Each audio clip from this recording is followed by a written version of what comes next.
Hello friends, இன்னைக்கு வந்து கன்னியாகுமரி நாகர்கோவில் ஏரியாஸில் ரொம்பவே ஃபேமஸான பனானா சிப்ஸ் வந்து எப்படி பண்ணலாம் அப்படிங்கிறத இந்த வீடியோவில் பார்க்கலாம். வீடியோக்குள்ளே போகிறதுக்கு முன்னாடி இதுவரை நம்ம சேனலை சப்ஸ்கிரைப் பண்ணாதவங்க மறக்காமல் சப்ஸ்கிரைப் பண்ணிடுங்க. கூடவே லேட்டஸ்ட் நோட்டிஃபிகேஷன்ஸுக்கு பக்கத்தில் உள்ள பெல் ஐக்கான் பட்டனையும் கிளிக் பண்ணிடுங்க. வாங்க எப்படி வந்து பனானா சிப்ஸ் பண்ணலாம் அப்படிங்கிறத பார்க்கலாம். பனானா சிப்ஸ் பண்ணுறதுக்கு வந்து இப்படி வந்து 3 நேந்திரங்காய் எடுத்திருக்கேன். நல்லா பழமாக இல்லாமல் வந்து காயில் உள்ளதாக எடுத்துக்கோங்க. அப்போ தான் சிப்ஸுக்கு வந்து நல்லா வரும். அதுக்கு வந்து ஒரு நேந்திரங்காவை எடுத்துக்கோங்க. அதை வந்து நைஃப் வச்சு மேலே டாப்பில் இருந்து அதை அப்படியே வந்து கீறி விடலாம். ரொம்ப உள்ளே இல்லாமல் மேலோட்டமாக கீறுங்க. அதை கீறிட்டு அதில் இருந்து வந்து பிச்சு எடுத்துடலாம். இந்த ஸ்கின் ரிமூவ் பண்ணால் அது வந்துடும். இப்படி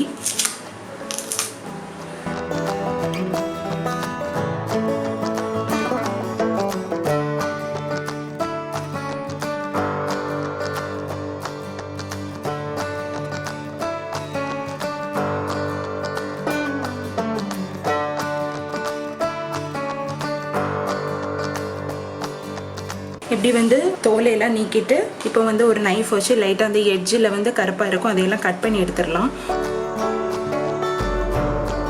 சிப்ஸ் வந்து பண்ணுறதுக்குள்ள இந்த கட்டர் வந்து இருந்ததுன்னா அந்த மாதிரி யூஸ் பண்ணிக்கோங்க. கேரட் துருவுற இதுக்கு டாப்லேயே இருக்கும், அந்த மாதிரி இருந்தாலும் அந்த கட்டரையும் நீங்கள் யூஸ் பண்ணிக்கலாம். இப்போ இதில் வச்சு அந்த சிப்ஸுக்கு வந்து சீவி எடுத்துடலாம்.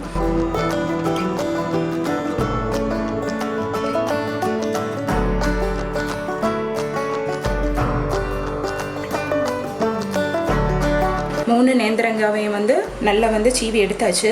இப்போ ஒரு பெரிய பவுலில் வந்து ஒரு பாதி அளவு வர தண்ணி ஃபில் பண்ணிக்கோங்க.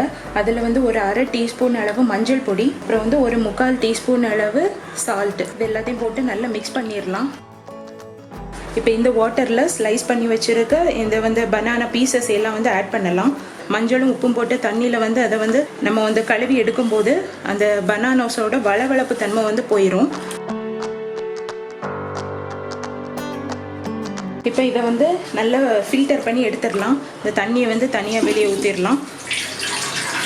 இப்படி ஏதாவது ஓட்டை போட்ட பாத்திரம் இருந்ததுன்னா அதில் வந்து வடித்து எடுக்கும்போது இந்த தண்ணி எல்லாமே வந்து ஃபில்டர் ஆயிரும்.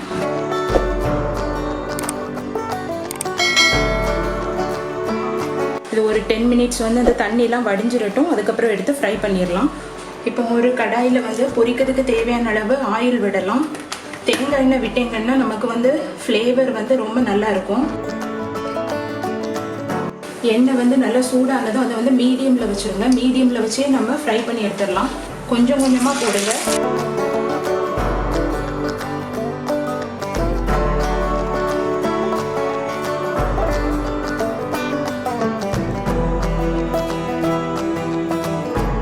இந்த பபிள்ஸ் வர்றதெல்லாம் ஸ்டாப் ஆகும். அந்த டைமில் வந்து சிப்ஸ் ரெடி ஆகிட்டுன்னு நமக்கு தெரியும்.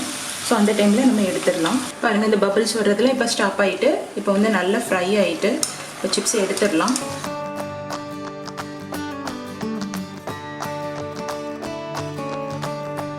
இப்படியே மீதி உள்ள பனானாஸையும் வந்து ஃப்ரை பண்ணி எடுத்துடலாம்.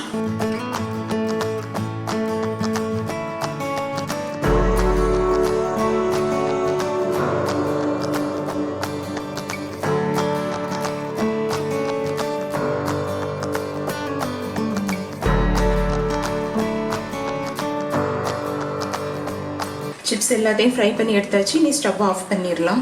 இப்போ இந்த சிப்ஸை வந்து நம்ம அப்படியே சாப்பிட்றத விட கொஞ்சமாக சால்ட் அண்ட் பெப்பர் வந்து ஆட் பண்ணி அதுக்கப்புறம் சாப்பிடும்போது நமக்கு ஃப்ளேவர் வந்து நல்லாயிருக்கும். இதில் கொஞ்சமாக தேவையான அளவு பெப்பர் பவுடர், மிளகு பொடி லைட்டாக அதில் தூவலாம். கூடவே தேவையான அளவு கொஞ்சமாக சால்ட்.